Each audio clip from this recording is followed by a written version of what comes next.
There's no doubt I need an hour show tonight, but they only give me a half hour, so we got to go. Lots to do. It is a pleasure to have you on My State of Mind. I am Dan Yorke, your State of Mind later on in the broadcast. Terry Gorman is back, Rhode Islanders for Immigration Law Enforcement, because this conversation about undocumented citizens and driving came up again late last week. And Terry will tell us about some of the challenges there. In the meantime, we have got so much going on. Let's go to the rundown just to start. I don't have time for pleasantries. We have too much to cover here. This is the big story of the day, of the week, of the month, of the year, could be of the decade. This is even worse. See, it says it's worse. I'll explain to you. It relates to the pension settlement. And we've got this kind of like out of nowhere, no new news proposal from the owners of the Superman building. On a much lighter note, but just as important, an Olympic first here from Cranston. Great stuff. Look, athletes have too much interaction with spectators. We'll show you some controversial footage from over the weekend and my solution. And this is just a reflection. I hope I have time for it, depending on how long this rundown goes and how long my ad-libbing takes. We may or may not get to that this evening. Let's fire away item number one, pension settlement. This is the ongoing saga of pension reform, first brought to you by a legislative special session in 2011, really sponsored by the arguments in the bully pulpit of Treasurer Gina Raimondo, and the legislature finally going along and saying, listen, we got to cut all these billions of dollars of unfunded liability down a little bit. Here was the headline today, WPRI.com, Rhode Island pension settlement set to be unveiled Wednesday. So, in camera, in chambers, behind closed doors, under a gag order, Labor, which is suing the state over the pension reform, and the state executive branch, the governor's office and the Treasury, to a certain extent, have been represented in these discussions. And it's been foolhardy from the start. Judge Sarah Taft Carter, rather than taking the lawsuit over the entire case and saying, look, I'm going to decide the constitutionality of whether the legislature can actually make this call, she went ahead and tried to mediate a resolution by negotiating the numbers. See, the pension on the state level, as I've told you so many times before here, is a statutory decision. Local pension issues in communities are decided by contract. Those require negotiations. The statutory decisions require politics and input in hearings, but they're not the same thing.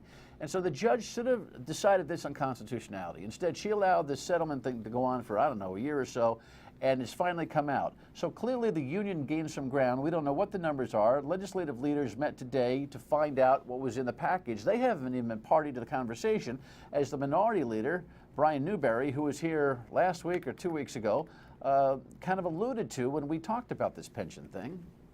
I've said I find the whole thing very bizarre. And you're right, the judge, any judge, the question before them is a law, any law, is it constitutional or is it not constitutional? And the thing is, at the trial court level, you know it's going to be appealed no matter what the decision is. Right. So that decision, in my mind, should have been made a year ago. Or whenever the suit was filed, you get some briefing, you resolve it. And then it goes up to the Supreme Court, whichever side wins or loses below. I don't want to speak for the Democratic leadership, although on that same Newsmakers, you saw Leader Mattiello on there. I don't think there was a dime's worth of difference between what we said on this issue, and I said it would not surprise me if there is a settlement to this, that the legislature will simply ignore it. That was from January 28th. He's the minority leader, and of course, the minority party has no juice at the legislature, but he's smart on this. We'll see if the House Speaker and Senate President are smart on this, and whether they say, you know what, interesting, but we're not taking it up. Enjoy yourselves, which would then cause the lawsuit to go back, and the judge would then have to rule on the constitutionality, and whoever loses, like Brian said, would go to the state Supreme Court, and we'd get a final decision on what statutory power the legislature has to change pension deals. Anyway, it's something I could talk about forever. Did on the radio today for 3 hours. Folks are very smart about it, thankfully, and this will heat up as we go along this week. All right, next item related to it. This is awful. I watched Newsmakers this weekend. The show was great. This content is awful. This is Michael Solomon, who's been here before. He's the president of the Providence City Council, and he's running for mayor. And Ted and Tim are pounding away at him on finances in Providence and on unfunded pension liability. Look at this almost, I know it's a long version, but you have to listen to Ted talk to Mike Solomon about pensions in Providence. But new data out this week that shows the city's pension shortfall still $831 million after all the steps the council and Mayor Taveras took in his current and only term. In retrospect, do you think that the deal didn't get enough savings? Is the new mayor handing him an $831 million liability and the inability not to go back for savings? I mean, how are you going to manage that? Listen, if we didn't make the changes that we made, it would have been worse. Would have been over $900 million. So I mean, these were tough decisions that we had to make. We had to deal with retirees. This is a problem. This didn't come on 2 or 3 years ago. This is a problem that stemmed from 20 years ago. So to solve this problem, it's going to take us another 20, 25 years to straighten it out. $60-something million a year from the city budget into the pension fund is affordable? Listen, right now, that's all we could afford. It was horrifying to watch that. Michael Solomon, Ted says, okay, so there's $830 million in unfunded liability. Well, it could have been 9, as if that was some kind of like major problem-solving exercise by the city of Providence. They're in trouble, man. The roof's going to blow off that place. And he's saying, well, we can't afford to do anything more. They don't have an answer for their unfunded pension liabilities. And then when it comes to debt in general, Tim asks the candidate for mayor, a very good question, and actually the candidate for mayor knows less about it than Tim does. Providence has the highest per capita debt in the state, and the city in fiscal 2012 had $583 million primarily in general obligation debt. Is it a good idea to slap on another $250 million on top of that? First of all, some of the debt you're talking about was unfunded liability to the pension system. The $583 million is not. I'm not even including the pension in that. We're going to do this in a responsible way. We're going to do this over a 10-year period. It's always scary when the good broadcaster, Ted in this case, is teaching the candidate for office what the numbers he's supposed to know are. He's talking about adding $250 million of debt to fix the schools. I'd love to see the schools fixed, but he's having trouble counting. Come on, Mike, get your act together. It goes to show you how little acumen and perspective our high-level elected officials have about the mounting financial problems in this state. Horrifying. All right, next item, really quick. Superman proposal. What proposal? It's a headline at the radio.com site today. Superman building developers want public-private partnership to renovate skyscraper. That was like Peter Piper picked a peck of pickled peppers on the pickled pepper patch. But here's the point. There's no new proposal. They just kind of out of the clear blue sky said, hey, how about a public-private partnership? They already asked for one. You remember a year ago or less, they were asking for $70 million in taxpayer funding to help them along with renovating that building. And there's not a lot of prospect for that building. Joe Paolino, developer, is buying the building across the street for $60 million. Talked about that last week with us. If it's going to be an institutional building for Brown or Rhode Island School Design or Johnson & Wales or a collaborative of all three, I think those institutions could step up and maybe put housing there, or they could put administrative offices there and be able to help that building out that way.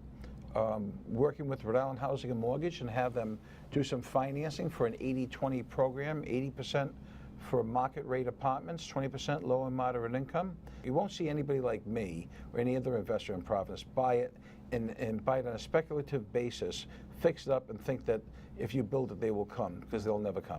So it's a tough project, but a public-private partnership, could we have the numbers, guys? What are you proposing? Stay tuned for that one. Okay, on a much happier note, we go to Sochi, and we have a brand new, here's the headline, everybody was celebrating Castelli's medal, a first for Rhode Island. The Cranston native is out there skating, doing her thing in the pairs competition. It's part of this whole team thing. Do we have any, we have a picture, don't we have a nice picture? Because of all the NBC restrictions, I can't even show you video. It's ridiculous. But anyway, hey, she's counting the scores. And there's Team USA. I guess the ice dancers are really helped along putting that bronze in. Marissa fell once, but did nice programs. Just nice to have something to be proud about. A bronze medal comes back here to Rhode Island. Now she will skate in the pairs competition, individual pairs competition coming up in the later on in the Olympics, and we wish her the best of luck. Great stuff. This sports story, it was outrageous. Here's the headline. Oklahoma State guard Marcus Smart suspended 3 games for shoving the fan. You've seen this over and over again, maybe if you're watching ESPN or whatever over the weekend. Here's the end of the play, and he shoves the fan.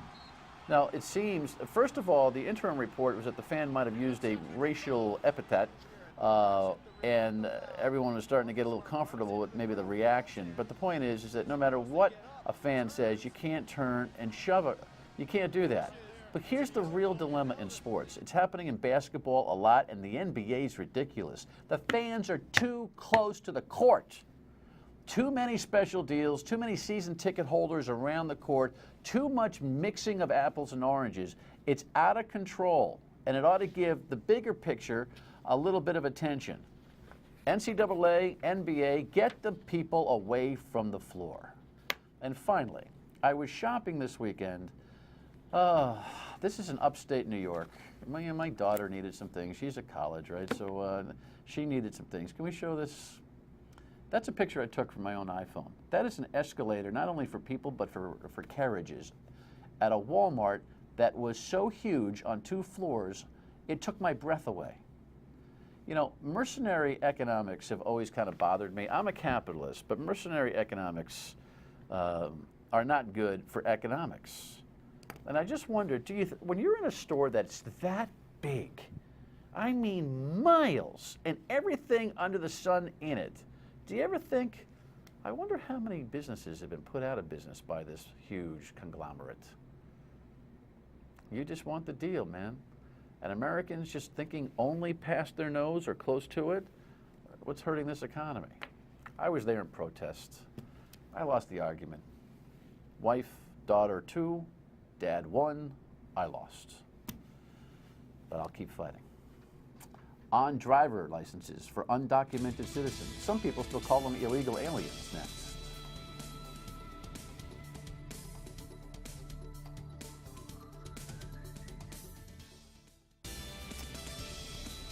So the other day, there was another bill that got attention in the news for giving driver's licenses to undocumented citizens. Here was the headline last week. I commented on it in the rundown last week. Here's the thing that is killing me about the whole thing. It's a layer of things to get it. It's kind of hard to explain. But Terry Gorman is here to kind of explain it. Terry was here a few weeks ago, but listen, We'll bring on the people that know about this when we have to. You called the radio show the other day. Welcome, by the way. Good to see you. Terry was going to be in last week, but a snowstorm prevented both of us from getting together.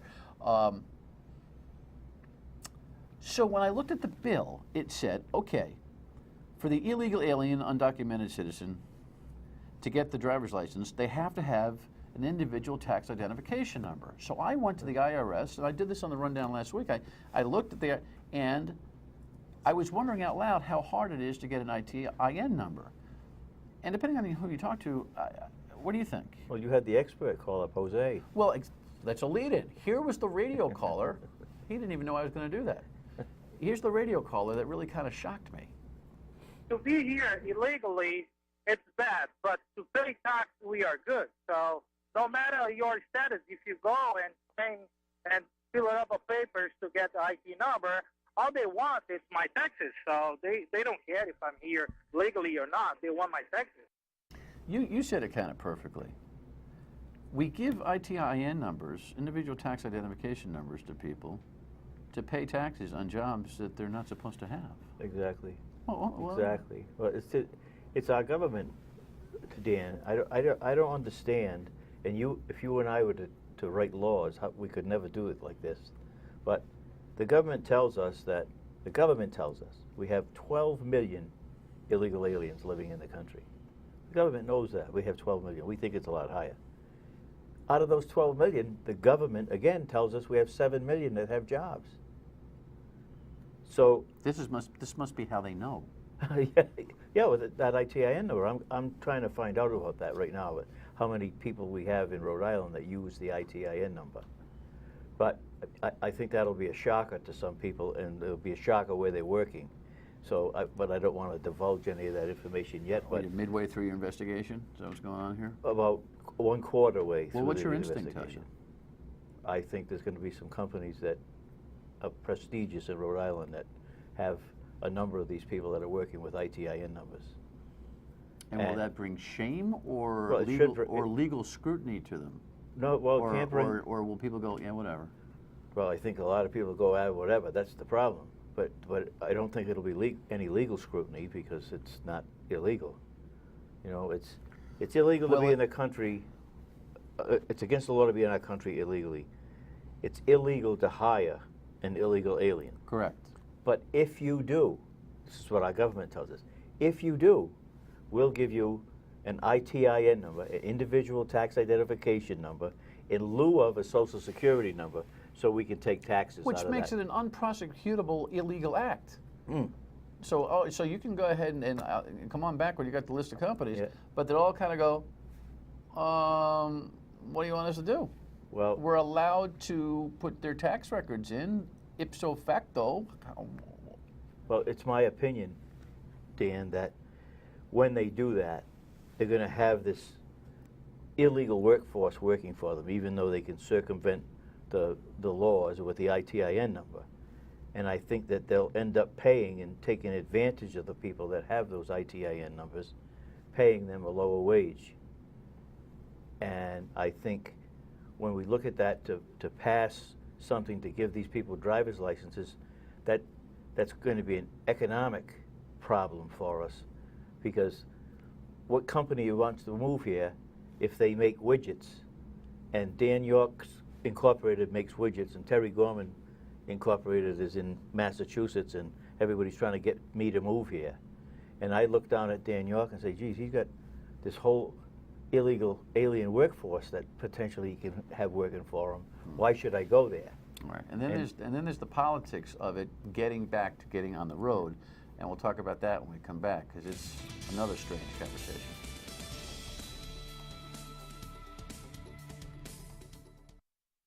It's the right thing to do, and here's why. It's a public safety issue. Again, look at other states where they've allowed licenses for undocumented people, fewer car accidents, lower insurance premiums for everybody. You know, people need to get to work, people need to get their kids to school, people need to get around. Let's let them do it safely. Gina Raimondo, State Treasurer, running for governor on Newsmakers. Do you believe that data? No, I'd like to see where she came up with that data, that there's less accidents in states where illegal aliens have driver's licenses. And I vehemently disagree that it's a safety issue, because if it was a safety issue, the state police would already be calling Dan Yorke's show and say, you realize how many illegal aliens are having accidents here on 95? And it just isn't, that just isn't happening.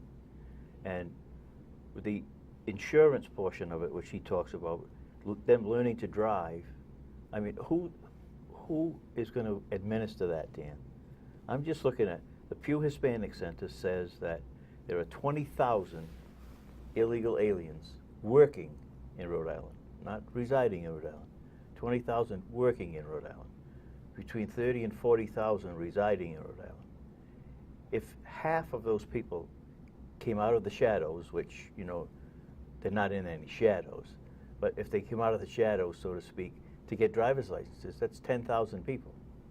How many people do we have to hire at the DMV to deal with that? I sent you some. I don't know. Really? Yeah, You I think so. I think so. I don't know. I sent you. I sent That's you. not your best argument. You've got a Right. lot of good arguments on Right. this. I'm not so sure that's your best argument. But it's California. I sent you some links that about different states that have driver's licenses. California, Governor Brown says it's going to cost $65.3 million to administer the illegal alien driver's license problem in California. Well, I would imagine we would have a proportional bill. Yeah. So maybe your point is actually well taken. The bottom line here is we've got such a screwed up deal. You can't be here illegally. Yeah. but we need an amnesty program. We do need an immigration reform package of significant proportion. Don't you agree? I don't disagree with you. Yeah, no. okay. So, but you know, you can't get a job, but if you do, here's the tax number. The tax number that you get to have the job you're not supposed to have allows you to get the driver's license under this proposed bill. And the hearing is tomorrow night? Tomorrow night is the House hearing on the bill. All right. Yeah, You'll be at the State House? Oh, I'll be at the State House, and people have been emailing or sending me messages on Facebook that they're going to be there. So people I've never even spoken with in my life. So where's the hearing tomorrow, and what time? Probably tomorrow at the Rise of the House, 4 p.m., and the Judiciary Committee. All right, so, you know, find your State House and get your word in edgewise on this. You know, there's never ever a bottom line to Terry's constant challenge on illegal immigration. By the way, he's a really nice guy. Oh. You know, it's not like he's out after anybody. No, but the last message for you, give me a half a minute on what the moral of this story is on the licenses. Well, I think what the legislature would do by passing a bill such as this would say that they approve of 30 to 40,000 illegal aliens living in Rhode Island. You think that's going to create a magnet? That's the next thing, is that, you know, we're already one of the most welcoming states to illegal aliens. They get more benefits in Rhode Island than they get almost anywhere they could want to go. Okay. It's, you know, it only stands to reason that more of them would come here. All right, well, listen, come back, A, after the hearings, and B, when you find out how many of these folks using ITIN numbers we have in this state. Yes. That could be a shocking revelation. The conversation continues with Terry and your state of mind as well when we come back. Stay with us. Your state of mind is important to us. 228-1886 is the voicemail number, and then you can email us and tweet and Facebook post. Here's a voicemail reacting to last week's show, I think on Thursday. Calling regarding Ted Nesi's analysis of CVS is taking the tobacco products off the shelf. I think he got it wrong. What they're really doing is clearing the shelf space for the marijuana products that are coming down the line. Oh, yeah, I'm sure CVS is going to be selling a lot of dope. Good try, Mike. I'll see you tomorrow at 7:30 on my RITV and on the radio at noon. Bye.